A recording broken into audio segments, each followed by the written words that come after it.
आपण बघत आहात न्यूज मराठी ताजा खबर। जगाच्या एक पाऊल पुढे। नेता कोणताही असो ते निवडणुकीपूर्वी फक्त जनतेला आश्वासने देतात, परंतु निवडून आल्यानंतर जनतेची आश्वासने पूर्ण करीत नाहीत। साकोली नगर परिषदेच्या निवडणुकीपूर्वी विधान परिषदेचे आमदार परिणय फुके यांनी साकोली नगर परिषदेची निवडणूक जिंकल्यानंतर आपण साकोली नगर परिषदेतील संपूर्ण अतिक्रमणधारकांना पट्टे वाटप करू असे आश्वासन दिलेले होते आणि आज ते आश्वासन 14 मार्च 2026 रोज शनिवारला साकोली नगर परिषदेतील मंगलमूर्ती सभागृह येथे 128 अतिक्रमणधारकांना पट्टे वाटप करून पूर्ण केले। मी जरी विधानसभेचा आमदार नसलो तरी पण आपल्या कोणत्याही अडचणींना सोडवण्यासाठी आणि आपल्या अडचणी मांडण्यासाठी मी सदैव तयार आहे असे त्यांनी संपूर्ण जनतेला सांगितले। तसेच त्यांनी शेतकऱ्यांना धानाचे बोनस सुद्धा देण्यात येईल याची ग्वाही दिली। ह्या कार्यक्रमाप्रसंगी आमदार परिणय फुके, अविनाश भाऊ ब्राह्मणकर, साकोली नगराध्यक्ष देवश्रीताई कापगते, जिल्हा परिषद सदस्य वनिताताई डोळे, भंडाऱ्याचे जिल्हाध्यक्ष आशुतोष गोंडाने, साकोली भाजपचे अध्यक्ष प्रकाश भाऊ बाळबुधे, साकोली नगर परिषदेचे मुख्याधिकारी मंगेश भाऊ वासेकर, संपूर्ण नवनिर्वाचित नगरसेवक माजी आमदार डॉक्टर हेमकृष्ण कापगते, नगरसेविका मीनाताई लांजेवार तसेच अनेक भाजपाचे कार्यकर्ते उपस्थित होते। नगराध्यक्ष देवश्रीताई कापगते यांनी आपल्या भाषणातून साकोली नगर परिषदेतील जनतेच्या कोणत्याही समस्या सोडवण्यासाठी आपण सदैव तत्पर आहोत असे येथील जनतेला सांगितले। तसेच बाकी राहिलेल्या अतिक्रमणधारकांना सुद्धा पट्टे वाटप करण्यात येतील असे आश्वासन दिले। आपल्या साकोली क्षेत्रफळात प्रत्येकाला घरी नाव मिळालं पाहिजे। मोठ्या मोठ्या शहराला नाव देऊन राहिले, आमच्या या ग्रामीण भागातील प्रत्येकाला नाव मिळालं पाहिजे, प्रत्येकाला शुद्ध पाणी त्याच्या घरी पिण्याचं पाणी मिळालं पाहिजे। आणि या सगळ्या लोकांनी सातत्याने प्रयत्न करून ही योजना मंजूर करून घेतली। मंजूर करून घेतल्यानंतर मी म्हटलं की इथे नगराध्यक्ष नाहीये आणि या कामाचा भूमिपूजन करण्याचा अधिकार नगराध्यक्षाचा असला पाहिजे आणि म्हणून जोपर्यंत आपला नगराध्यक्ष निवडून येत नाही तोपर्यंत या कामाचं भूमिपूजन आपण करायचं नाही हे ठरवलं।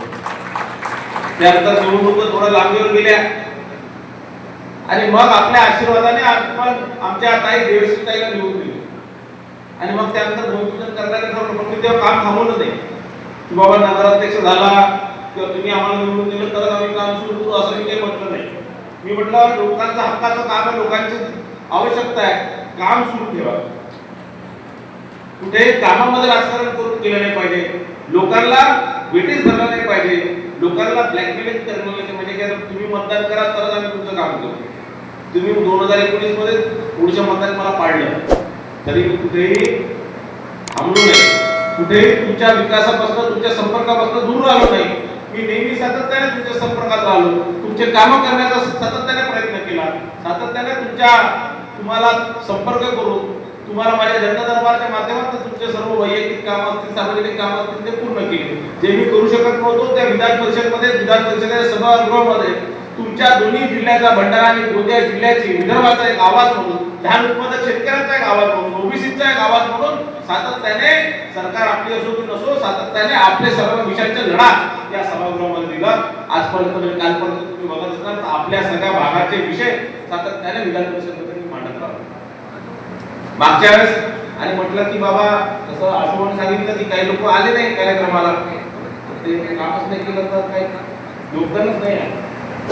समजा एखाद्या कामाचं आपल्याला योगदान लागू वाटतं ना, याचं कसं म्हणजे आपण 10 वर्षापासून आमदार राहतो, आपण एका 10 वर्षापासून आमदार आहे, 5-2.5 वर्ष सरकार होते, अध्यक्ष होते, आपल्या नेत्यांनी काही रुपयाची योजना मंजूर केली।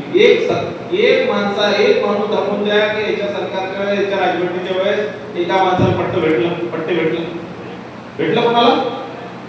कोणाला पाणी पुरवठा कोणाला अध्यक्ष म्हणजे मोठी पोस्ट आहे, एखादा पट्टा भेटला, एखादा कोणाला पाणी पुरवठा एखादी नळ भेटला, मग इथे सगळे नगरसेवकांबद्दल लाभ वाटतो। आमचा नेता सत्तेत असून करू नाही शकले, तुम्ही सत्तेत होते, फक्त आमदार आहे, मंत्री नाही झाले, काहीच झाले, तुमचं पद नाही आहे तरी तुम्ही मंजूर करून आलो म्हणून लाडे नाही आणि म्हणून त्यांनी म्हटलं की आम्ही काही या कार्यक्रमाला येत नाही कारण आम्हाला कुठे कोण दाखवायची जागा नाही। बरोबर आहे? हेच करा नाही की नाही? काही लोक म्हणतात काम अर्ध झालं, मी करून करतो अर्ध काम झालं. पण भूमिपूजन म्हणजे आता का भूमिपूजन कधी करावं, आता हे मोठे भडजी झाले असेल काँग्रेसवर. हा, पुरोगामी महाराष्ट्र म्हणून आता भडजीचा धंदा करतात. आता हे मुहूर्त काढून आले, हे सांगून आले की भूमिपूजन कधी झालं पाहिजे, कधी नाही झालं पाहिजे. तुमचं कर्तृत्वच नाही, तुमचं काही योगदान नाही, तुम्ही कोण सांगणार भूमिपूजन करायला? आम्ही ती मंजूर करून आणली योजना, आम्ही पाहू कधी भूमिपूजन करायचं, कधी लोकार्पण करायचं. बरोबर आहे? आम्ही लोकांना पाणी पाजल्याशिवाय ज्या दिवशी लोकांच्या घरचे नळ उघडे करू आणि लोकांना त्याला चांगलं स्वच्छ पाणी त्यांच्या घरपोच देऊ, त्यांच्या घशाची ताण मिटू, त्या दिवशी आम्ही या योजनेचं लोकार्पण झालं हे समजू.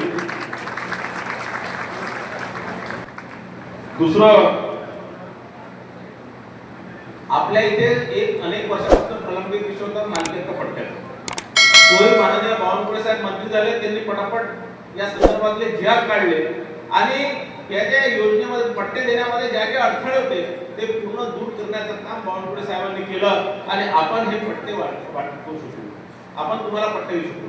आज 128 लोकांना पट्टे देण्याचं काम आमचे मंगेशजी वासेकर साहेब आहेत, सीओ, यांनी सातत्याने प्रयत्न करून स्वतः प्रयत्न करून हे केलं. त्यात अविनाश भाऊ ब्राह्मणकरांचं मोठं योगदान आहे, त्यांनी सातत्याने या सगळ्या गोष्टींचा पाठपुरावा केला. पण मंगेशजी आता नुसतं एवढे पट्टे होणार नाही. आता ते झुडपी जंगलामध्ये ज्यांचे घर आहेत, ज्यांचे पट्टे कोणत्या ना कोणत्या अडथळ्यामुळे झाले नाही, तर आता आपण एजन्सी अपॉइंट करून या एकही घर असं राहिलं नाही पाहिजे की असा एकही व्यक्ती राहिला नाही पाहिजे ज्याला पट्टे, या साकोली सिंधुदुर्ग भागामध्ये ज्याला पट्टे वाटप झाला नाही. पुढच्या वर्षभरात आपण प्रत्येक व्यक्तीला पट्टे वाटप करण्याचं काम या नगर परिषदेच्या माध्यमातून करणार आहे. हा मोठी जबाबदारी तुमच्या मागे, कारण तुम्हाला या जनतेने आशीर्वाद दिलेला आहे. सर्व नगरसेवक मंडळावरच्या सर्व नगरसेवकांची जबाबदारी आपल्या वर्गात सगळ्या लोकांना पट्टे द्यायचे आणि तुमच्या दोघांची जास्त आहे, सोनूची आणि दोन्ही सोनूची. हे प्रत्येक व्यक्ती एकही जण बिना पट्ट्याचा लाभ आले पाहिजे. आता ताईने अनेक मागण्या केल्या, नवीन लोक सातत्याने मागण्या करत असतात. आता मी म्हणतो, सगळे म्हणतात अशुभ वगैरे निवडणूक खाल्ले, लोकांची तुम्हाला निवडणूक पाठवली, तुम्ही कशाला एवढं तडफड करता लोकांसाठी. मी त्याला सांगितलं की तो खरा जनतेचा नेता आहे आणि जनतेने निवडून दिलेला आमदार आहे अविनाश भाऊ. पाडला कोणी? त्या अधिकाऱ्यांनी, ज्या अधिकाऱ्यांनी बॅलेट मध्ये ज्या अधिकाऱ्यांनी वोट दिलं त्या लोकांनी पडलं. म्हणून जे निवडून आले बॅलेटच्या भरोशावर ते फक्त अधिकाऱ्यासाठी, अधिकाऱ्याचा पगार वाढला पाहिजे, अधिकाऱ्याला 8वा वेतन लागू झाला पाहिजे, अधिकाऱ्यांना पेन्शन योजना लागू झाली पाहिजे. आणि हा जे जनतेच्या भरोशावर निवडून आला, म्हणजे तसं निवडून आला पण बिचारा जनतेच्या भरोशावर पुढे आला, तो जनतेच्या विषयी माझ्या शेतकऱ्यांना बोनस भेटला पाहिजे, शेतकऱ्यांना पाणी पुरवठा योजना झाली पाहिजे, मालकी हक्काचे पट्टे झाले पाहिजे. सगळ्या योजना आपल्याला सातत्याने पाठपुरावा करत असतात. अशाच नवनवीन आणि ताज्या बातम्यांसाठी आजच आमच्या चॅनलला सबस्क्राईब करा आणि बेल आयकॉन दाबायला विसरू नका.